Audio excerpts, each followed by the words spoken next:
차량 공유 서비스 타다를 검찰이 기소한 지 한 달여 만인 오늘 첫 재판이 열립니다. 핵심 쟁점은 이겁니다. 타다는 렌터카냐 택시냐.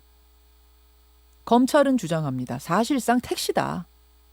타다는 주장합니다. 법의 테두리 안에 있는 혁신적인 렌터카 서비스다.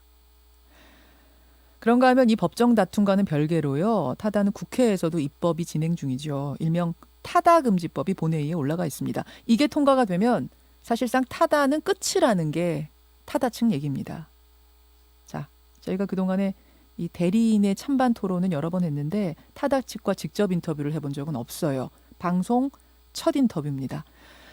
타다는 두 명의 공동대표 체제인데 박재욱, 이재웅 두 대표 중에 한 분을 직접 연결하죠. 타다 운영사 VCNC의 박재욱 대표 연결이 되어 있습니다. 박 대표님 나와 계세요. 네, 안녕하세요. 예, 오늘 재판 11시에 열리죠? 네, 맞습니다. 예, 이재웅 대표, 박재욱 대표 두 분 다 나가세요? 네네, 그렇습니다. 그러세요. 오늘 첫 공판 앞둔 일단 소감이 어떠십니까? 뭐 좀 씁쓸하기도 하고요. 그래도 뭐 지금 재판이 열리는 만큼 성실하게 임할 자세를 가지고서 들어가려고 하고 있습니다. 예, 씁쓸하지만 성실하게 임하겠다. 제가 앞에도 말씀드렸습니다만 사실은 뭐 타다의 대리인 토론은 저희뿐만 아니라 여러 매체에서 여러 번 있었어요. 근데 이렇게 대표가 방송에 나오신 건 처음이기 때문에 제가 단도직입적으로 질문 드리겠습니다. 네네. 박 대표님, 타다는 렌터카입니까? 택시입니까? 저희는 기본적으로 기사 포함한 렌터카라고 불리고 있는 서비스 영역 안에 있고요. 그 기사 포함 렌터카라고 하는 것은 2014년도에 그 법안이 이제 시행령으로 제정이 되면서 굉장히 많은 렌터카 비즈니스 하는 기업들을 사고 있는 서비스입니다.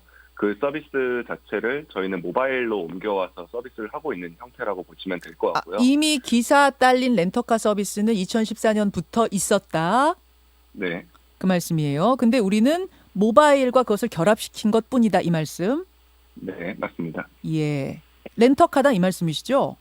네, 그렇습니다. 결국 그러니까 이 소송의 핵심 쟁점은 이겁니다, 여러분. 타다가 렌터카냐, 유사 택시냐. 근데 반대 측에선 말합니다. 택시업계와 검찰에선 말합니다. 타다는 본인들이 렌터카다, 택시 영업하고는 다르다라고 주장을 하지만 타다를 이용하는 어떤 손님도 렌터카라고 생각하고 부르질 않는다. 이건 결국 택시다. 어떻게 생각하세요? 일단은 저희 유저들 같은 경우에는 처음에 가입을 하실 때 기사 포함 렌터카와 관련된 조항들이 포함되어 있는 약관에 동의를 하고서 가입을 합니다.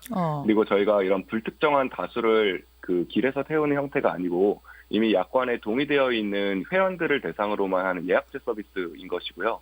그리고 이런 기사 포함 렌터카 서비스 같은 경우에는 실제로 뭐 인터넷이나 이런 곳에서 예약을 받거나 전화를 통해서 예약을 받아서 운행되던 것을 저희는 모바일 서비스로 옮겨온 형태라고 보시면 되기 때문에 기존에 있었던 택시 영업과는 좀 다른 형태로 운영이 되고 있다라고 보시면 될 것 같고요.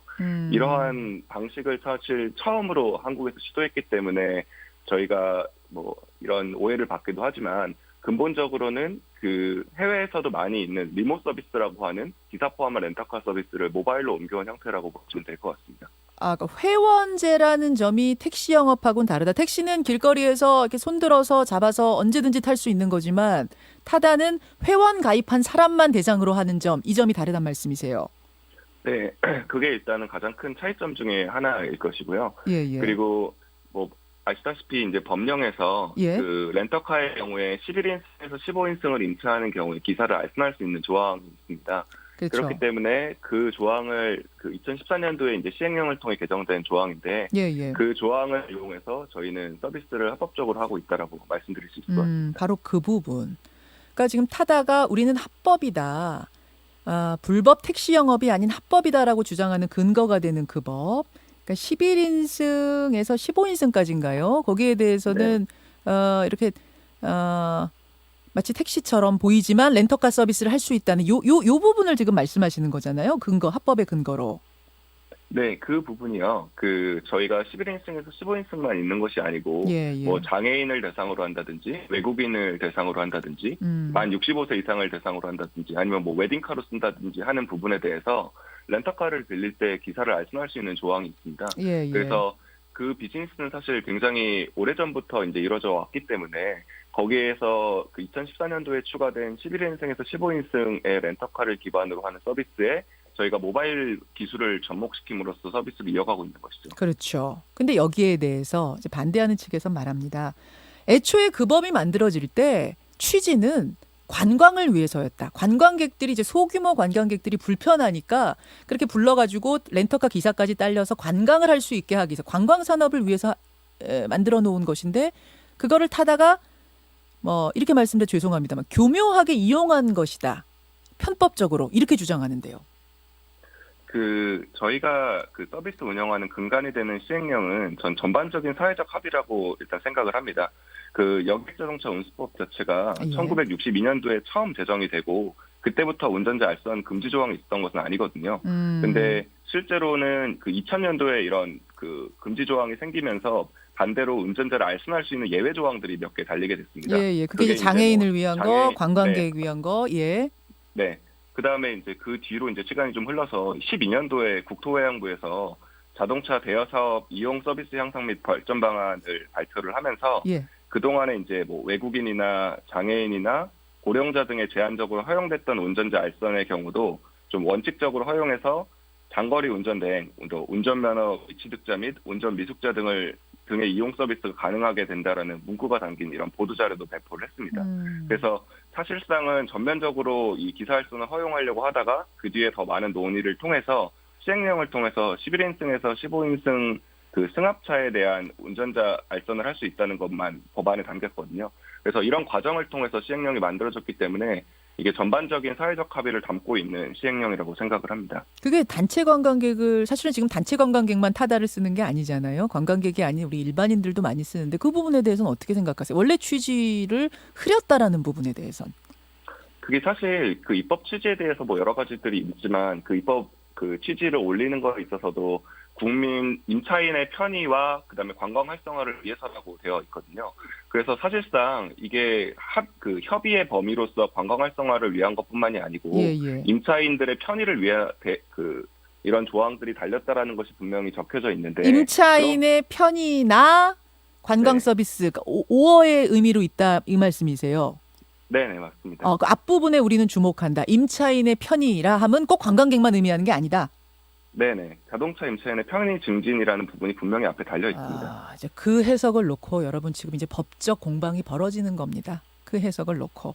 근데요, 박 대표님, 현행법을 잣대로 해서 지금 재판이 벌어지는 것과는 별개로 국회에서는 새로운 법을 입법하고 있지 않습니까?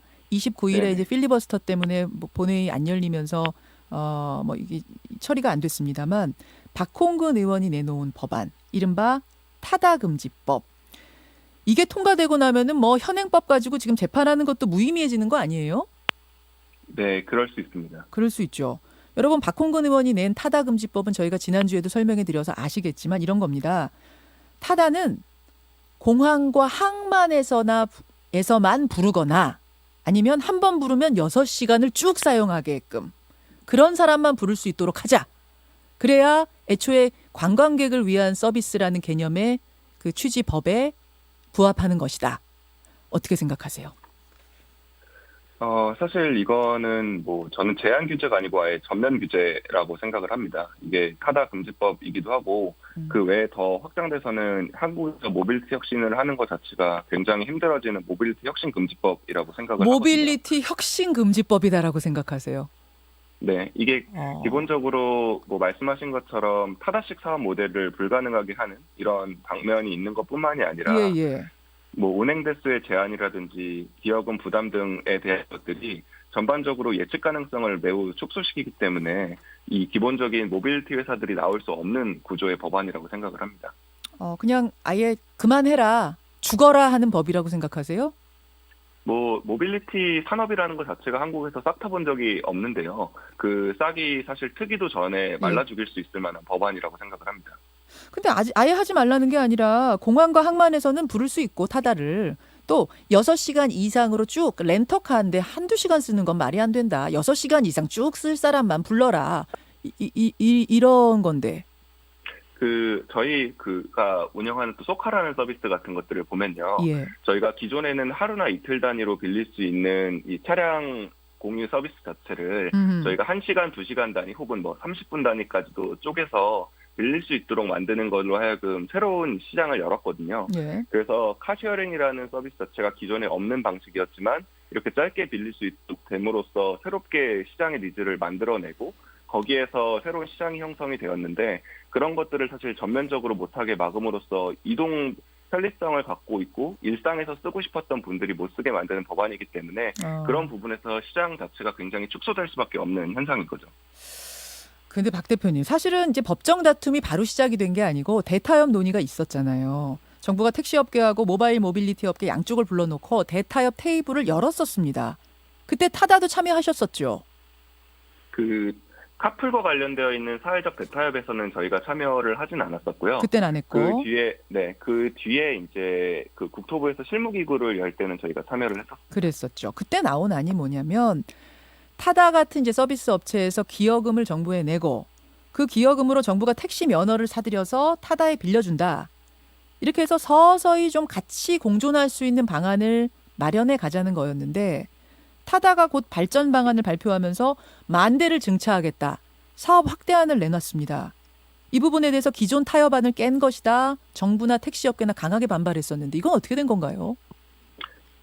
저희가 10,000대 계획을 발표할 때는 저희가 택시랑 협력하는 모델인 타다 프리미엄이라는 모델이나 그다음에 뭐 장애인이나 노령자를 위한 그 타다 어시스트, 그다음에 뭐 전국의 지역별 상황에 맞는 가맹 택시 같은 것들이 좀 포함되어 있는 안이었고요.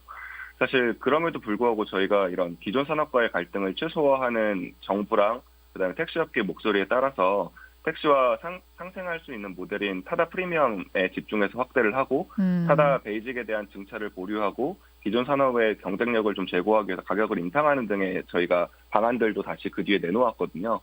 그래서 저희 같은 경우에는 좀 새로운 이동 수요를 창출을 하면서 전체 모빌리티 시장의 파이가 커지는 좀 포지티브 썸 방식으로 사회가 발전할 수 있을 거라고 생각을 할 때 기존의 면허 체계에 묶이게 되면은 사실 제로섬 싸움으로 그 시장 안에서 시장을 파이를 뺏어 먹으면서 싸울 수밖에 없는 형태가 되거든요. 그렇기 때문에 좀 새로운 형태의 면허가 생겨나고 포지티브 썸으로 모빌리티 전체 시장이 커질 수 있는 방안에 대한 주장들을 계속하고 있는 겁니다. 그럼 택시 면허를 매입하는 그 형태, 이건 지금 이제 사실은 카카오 쪽에서는 요 서비스를 한다는 거잖아요. 택시 업체를 몇 개를 벌써 샀답니다. 그래서 이제 면허를 가지고 가는 방식으로 타다 서비스 비슷한 걸 한다는데 타다에서는 그렇게 할 생각은 없으세요? 그렇게 하는 것 자체가 사실 미래에 더 안 좋은 방식이라고 저는 생각을 합니다. 이게 사실 다른 회사가 하는 일들이기 때문에 저희가 뭐 직접적인 언급을 하기 되게 어렵긴 하지만 저희가 기존의 면허 체계를 기반으로 하면은 시장 내에서 파이를 서로 빼앗으며 경쟁하라는 이야기거든요. 근데 저희가 모빌티 플랫폼을 통해서 이루고자 하는 거는 이렇게 제로섬으로 서로의 시장을 뺏어먹는 이런 시장을 만들고 싶은 게 아니라 포지티브 썸 방식의 시장을 만들고 그로 인해서 전반적인 시장의 파이가 커져나가는 방식을 원하는 것이거든요. 결국 택시 면허를 매입한다든지 기여금 내서 택시 면허를 정부가 사게 하는 방식, 이것은 동의할 수 없단 말씀. 기여금 같은 경우에는 사실상 이렇게 모빌리티 서비스가 커지면서 그거에 따라서 뭐 실태 조사를 하거나 그다음에 연구조사 같은 것들을 통해서 진짜 기존에 있는 산업에 미치는 영향이 지대하다고 판단이 될 경우에 그거에 맞춰서 기여금을 낼 의지는 충분히 있는 상태이고요. 근데 이렇게 기존의 면허 체계로 묶이게 되면은 기존에 있는 시장 파이를 빼앗으면서 싸울 수밖에 없는 형태가 되기 때문에 그건 따르긴 어렵다. 자, 여러분 타다의 대표 박재욱 대표 지금 만나고 계세요. 그나저나 그 박 대표님, 저는 궁금한 게요. 검찰에서 기소 이루어진다는 거 알고 계셨어요? 전혀 모르고 있었죠. 전혀 모르셨어요? 네. 정부에서 이 검찰 기소가 전격적으로 이루어진 걸 놓고 홍남기 부총리도 상생해법이 충분히 강구되고 작동되기도 전에 이 문제를 사법적 영역으로 가져간 게 유감이다, 이런 말 했고, 그러자 검찰은 아니 이미 기소한다는 사실을 정부에 충분히 알렸었다. 한두 달 기다리라길래 기다렸는데 해법이 나오지 않아서 마냥 기다릴 수 없어서 기소했다. 진실게임 양상이 좀 있었습니다. 이건 어떻게 돌아간 건지 알고 계세요? 근데 저희는 그 사이에서 어떤 얘기를 듣지 못했기 때문에 잘 모르겠습니다. 거기에 대한 입장은 어떠십니까? 좀 씁쓸한 부분이 있었고요. 저희가 이 서비스 시작을 하면서 사실 이게 바로 시작한 게 아니라 법률 검토도 법무부를 통해서 여러 번 받기도 하고 제가 법무부를 통해서 받으셨어요? 법무부? 아니요, 법무법인을 통해서 네, 법률 검토를 받기도 했고요. 그리고 뭐 국토부 만나러 제가 세종시 직접 내려가서 저희 이런 서비스 이제 할 건데 괜찮은지 이런 것들에 대한 회의 같은 것도 진행을 했었고, 그래서 저희는 이런 여러 가지 의견들을 좀 받아들여서 합법적인 모델을 만들기 위한 노력들을 굉장히 많이 했거든요. 예. 근데 이렇게 좀 새로운 시도를 해보려고 할 때 있어서 여러 가지 저희가 뭐 많은 논의와 협의의 과정을 거쳤음에도 불구하고 이런 결과가 나온 거에 대한 부분에 대해서 좀 씁쓸하게 생각을 합니다. 알겠습니다. 이제 뭐 이 새로운 서비스를 놓고 법정에서 다툼이 벌어지게 됐으니까요. 그 과정 지켜보고 여러분의 여론도 모아주시기 바랍니다. 어떻게 생각하시는지 오늘은 타다 쪽의 입장 직접 한번 들어봤습니다. 박 대표님 고맙습니다. 네, 감사합니다. 타다 운영사 VCNC의 박재욱 대표였습니다. 김현정의 뉴스쇼는 청취자 여러분의 참여로 이루어집니다. 트위터, 페이스북, 레인보우 게시판, 그리고 단문 50원, 장문 100원의 유료 문자 샵 1212, 우물정 1212 통해 참여하실 수 있습니다. 김현정의 뉴스쇼, 여러분과 함께 만듭니다.